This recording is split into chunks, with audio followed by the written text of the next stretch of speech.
You ever meet people who just don't know their limits, so you have to remind them who they're dealing with? Yeah, that was me a few weeks ago. Sometimes people get so power drunk they forget basic respect, and when that happens, oh, I make sure they remember. So picture this, a quiet Tuesday morning. My mailman, Mike, knocks on my door looking half amused, half traumatized.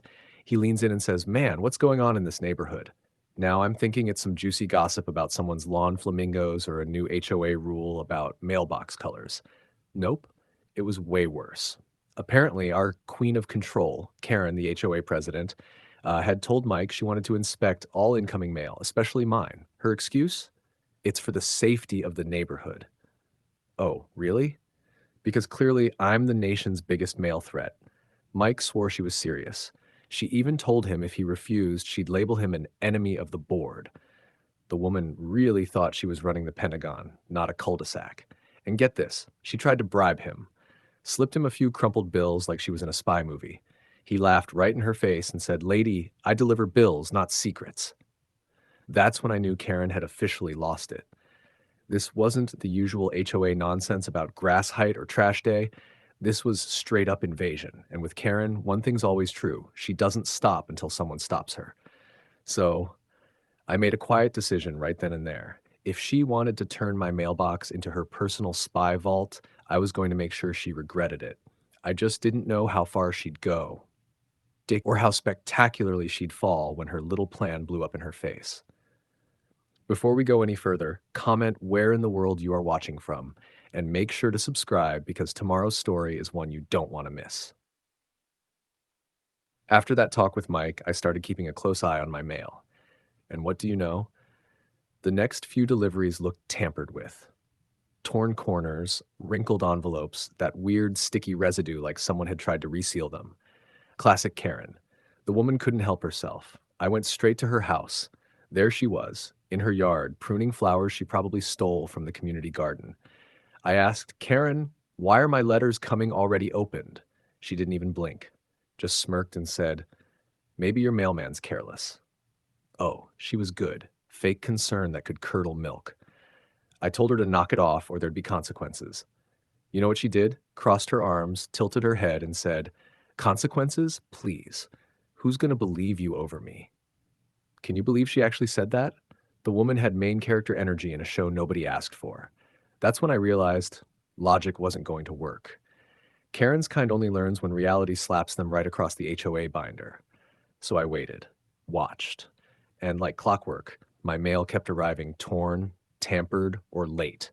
Even my Amazon packages started looking like they'd survived a raccoon fight. She was digging for dirt, probably hoping to catch something juicy to use at the next HOA meeting. But here's where she messed up. Tampering with mail isn't just neighborhood drama. It's a federal crime. I could have gone straight to the police, sure. But where's the fun in that? No, I wanted her to feel it. To learn that some boundaries aren't invisible lines, they're electric fences. So I started planning. Not revenge, art. Execution day came like a premiere. I'd practiced everything, timing, camera angles, even my "oh no, what happened" face. Bought a simple mousetrap from the hardware store, set it up inside my mailbox with a decoy envelope, and positioned my camera perfectly. 10 a.m. sharp. Here she came. Cardigan, heels, and that "I run this neighborhood" strut. She looked around, made sure nobody was watching, then reached into my mailbox. Snap! The trap went off with a perfect little click, not violent, just poetic. Karen's scream could have won her an Oscar. She jumped, clutched her hand, and staggered back like she'd been struck by divine justice. Neighbors came pouring out, slippers, phones, recording everything. Mike the mailman just stood there with his mouth open. Karen started shouting about terrorism and booby traps, waving her hand like she'd survived a bear attack.